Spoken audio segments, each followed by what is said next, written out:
తల్లిదండ్రులందరికీ మా నమస్కారం. Okay. Sentence formation ఒకవేళ మీరు తెలుసుకుంటే మీకు అర్థమైంది అది. ఓకే.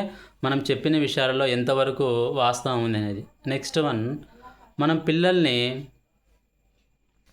మాట్లాడడం అంటే మనందరికీ తెలుసు కదా, స్పోకెన్ ఇంగ్లీష్ అనేసి ఏ విషయం గురించైనా సరే మాట్లాడమనండి. ఓకే. ఏ విషయం గురించైనా మాట్లాడమంటే ఈ సమస్య ఇంకా ఎక్కువ మందికి ఉంది. చదివేది ఇంగ్లీష్ మీడియమే, కానీ వాళ్ళని ఏమన్నా కొన్ని సెంటెన్సెస్ ఏ దాని గురించి మనం మాట్లాడమన్నా కూడా పిల్లలు ముందుకు రానటువంటి పరిస్థితి ఉంది. అయితే అవకాశం ఉంది, స్కూల్లో అవకాశం ఉంది, కొంతమంది పేరెంట్స్ ఇంటి దగ్గర చదువుకున్న వాళ్ళని అక్కడ మాట్లాడే అవకాశం ఉంది. కానీ పిల్లలు అసలు నోరు మీద పని పిల్లలే ఎక్కువ మంది, ఎంతసేపు ఉన్నా తెలుగులోనే. సో ఈ సమస్య ఉండే వాళ్ళు చెప్పాలంటే 10 మందిలో 9 మంది ఉన్నారు. ఓకే. ఇది కూడా ఒకసారి మీరు ట్రెస్ట్ చేయొచ్చు ఇంటి దగ్గర.